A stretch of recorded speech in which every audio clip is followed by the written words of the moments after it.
What if the most frustrating cruise port in Japan was actually a secret gateway to one of its most incredible cities? Toyama's port is a logistical challenge, but it's hiding something amazing if you know how to get out. But first, port details.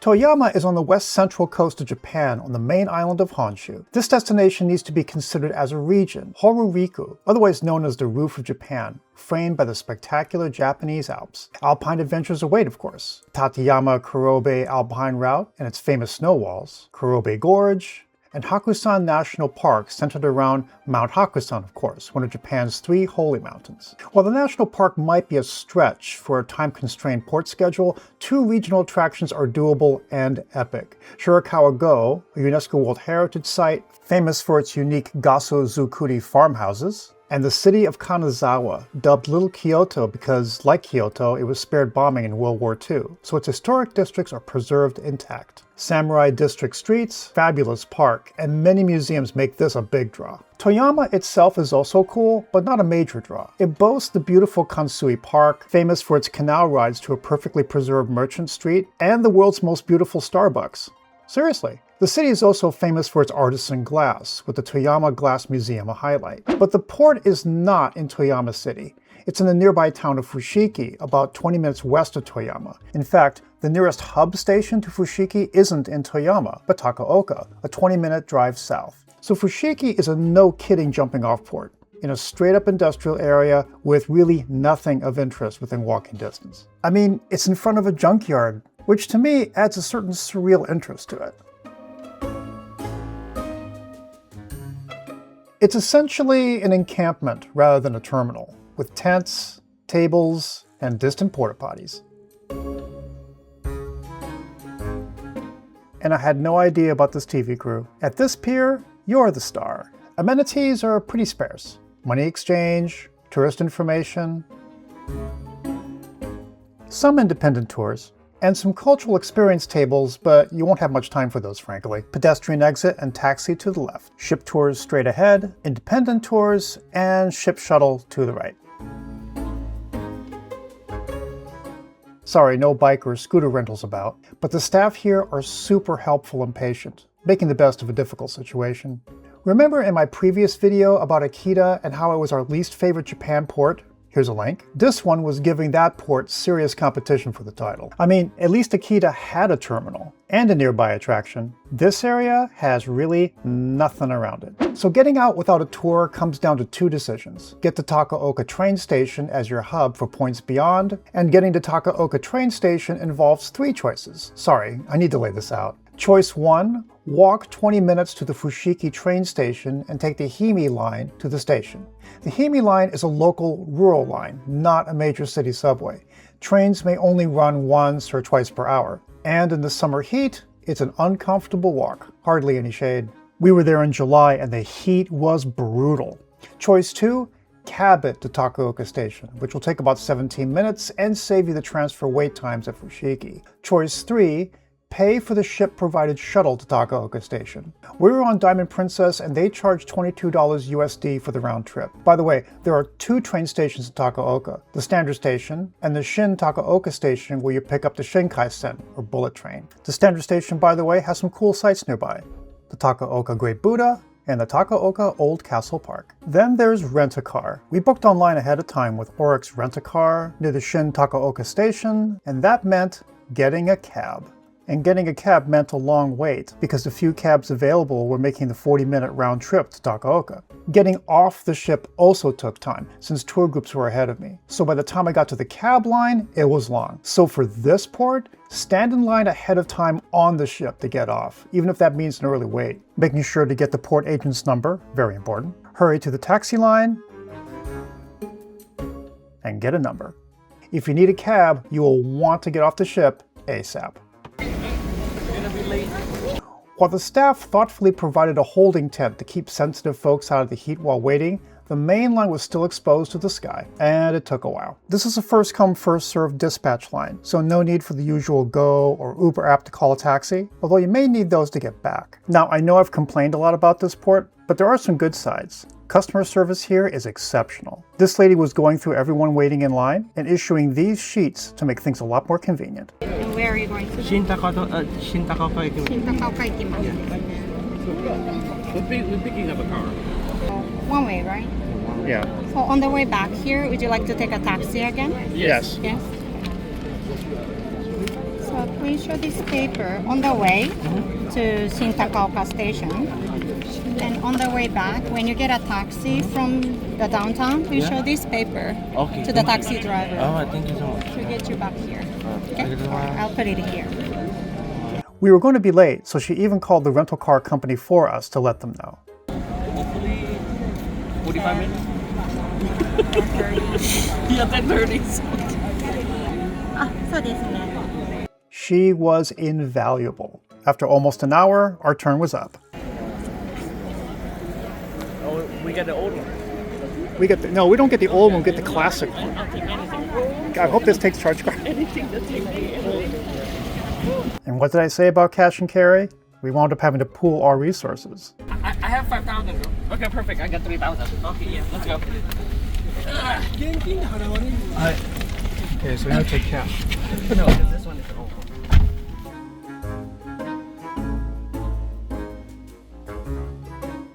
Okay, we have 45 minutes. Oh, that's better.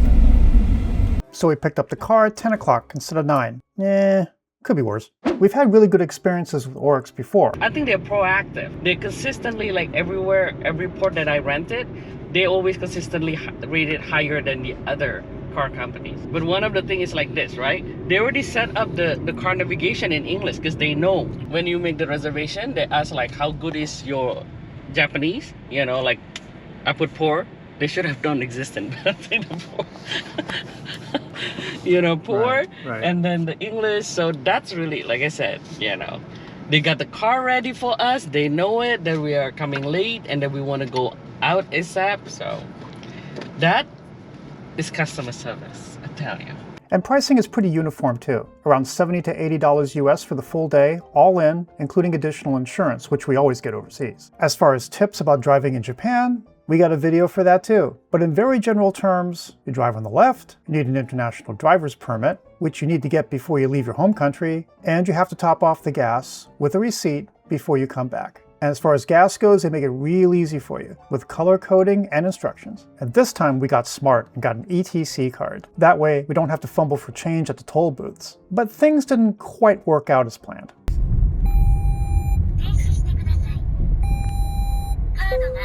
What the hell? So when you're stuck in the ETC lane and it's not working, they pull you off to the side and charge your card manually, with some heated Google Translate exchanges about where to pull over. What he didn't say is like you're supposed to pull over and go to the front. Instead of like, yeah, I know, but then he's screaming, so then people of course like, okay. Okay, so it's okay. Okay. They charge it, and we got the receipt. So why'd they stop us? Because it wasn't working when you drive through. Yes. So the next toll station will be different? We need to figure out. No. How are you supposed to use this card? Well, it finally dawned on us the card was in the wrong place. Well, you need to put it into that little box. You have to find the ETC box. Otherwise, it's going to read it like you don't have an ETC. Right. Now, in our defense, and other Japan rentals we've had, the ETC raters are in a different spot. Still. Then you have to ask the car rental company, what does the ETC look like? And how do you work it? Yeah, They're not going to necessarily tell you how to use it because they figure you're going to know how to use it. Yeah. So just, ask them. They were very patient and very kind, and they don't give us any kind of attitude that you expect, I'm pretty sure if I am the officer, I'll probably give them a little bit attitude for, duh, if you want to drive in Japan, maybe you should know this. Let's try. Cross fingers, knock on wood. Insure. Okay. Yay! Wait, where are we going? There. Left or right? Left. Our goal was Kanazawa, a roughly 1-hour drive west. And despite the developing time crunch, we really enjoyed the lovely drive up. And now I get to drive in Japanese countryside. It's like so beautiful. It really is. Even when the GPS prompt gave us a few scares. Don't drive in the wrong direction. What? Check road signs and drive carefully. Just tell me where to go.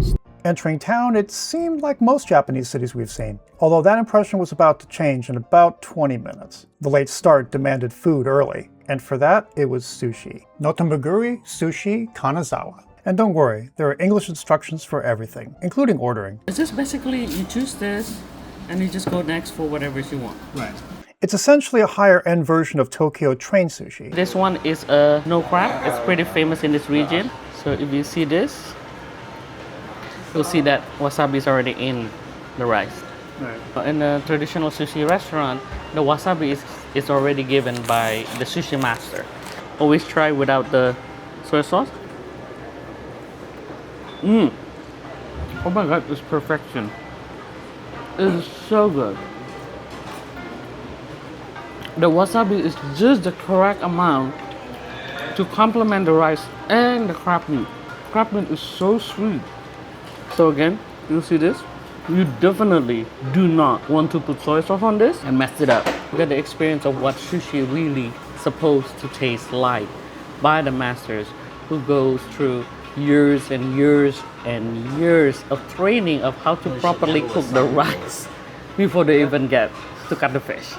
This is local specialty, so this one is deep fried white shrimp, and I believe this is an unpeeled, so just letting you know.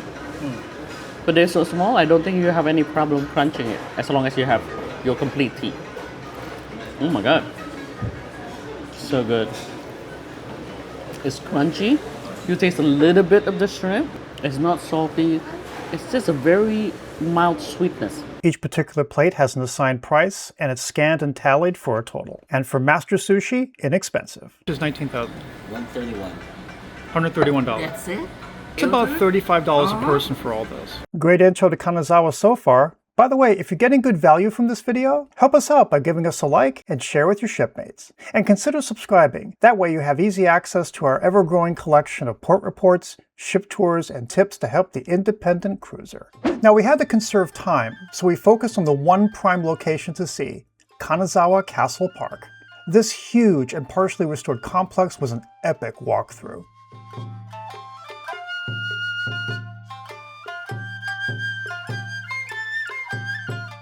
The Maeda clan ruled this domain for 14 generations, or almost 400 years, and this was their headquarters. Seems fit for a powerful lord. All of this was from a brief walkthrough, with lots more left unseen. Still amazing. And did I get a sample of the bathrooms? Of course. And right next door is one of Japan's 3 most beautiful landscape gardens, Kenrokuen. The Maeda clan created this over the centuries, and it's regarded as a near-perfect example of balance and artful harmony. I've been in lots of gardens before, sure, but this blew me away. This small taste was all the sweeter that we had to leave so soon. When considering all the other museums and spaces we barely touched on, especially the Nagamachi Samurai District and the plethora of museums just south of the park, we concluded this small taste of Kanazawa demanded a longer trip. It's now on our short list of destinations that we sampled on a cruise ship, and absolutely must slow travel to again. And while well aware of the time, we figured we could squeeze in one more stop. You know what? We can stop by the coast first. What do you have to? Okay, well, lead the way. Put in that phone. Is it on the way, Deo? Yes, on the way. it's on And the with way. that, will we be able to still get to the? We still need to get to the car. Yes, rental. we'll have a bit. We have right now about 20-30 minutes buffer. Specifically, Yoshitsune Rock along the scenic Amaharashi coast, a little over an hour away. It was on the way back and very close to the port, so it seemed the perfect stop. Legend has it that a famous warrior was betrayed by his half-brother and, while escaping, took shelter from the rain under this rock. Yoshitsune means when the rain clears. The facing beachside is small, but an iconic spot in the region, perfect for selfies. And on a clear day, unlike this one, you can see the mountains in the background, just like in all the promo literature, and some smallish caves to explore along the beach. Just have some flexibility. Kids, stay in shape. This is what pushing 60 sounds like when you're crouched down and walking in a low space. With a handsome visitor center, along with a high-tech bathroom, and parking lot across the street, checking this out was really easy. Now for the fun part, getting back to the ship. First, we had to gas up the car, return it, grab a cab, and hustle up for the 20-minute cab ride back, which basically means give yourself about an hour. and as it was, we were about 10 minutes late. We did our due diligence and called the port agent, who gave us a 15-minute window, but they pressed the point, calling us back again to remind us. And we got back with about 5 minutes to spare. Yeah, see? There's a performance. Perfect. We are right on time for the performance. Oh god, they have a performance and they call us? Like really, they're extra. Which kind of reminded me about Japanese culture. On time means you're late, and early means you're on time. Anyway, none of that deters from the lovely time we had, and creating a strong enough impression that we totally wanted to come back. Nice. Yeah, real Japan. Just not on a cruise ship, but with lots of time to just take it slow. For more details on the ports we cover, check out our website at portlowdown.com. And as always, we love your comments and questions. Happy travels and see you on the next cruise.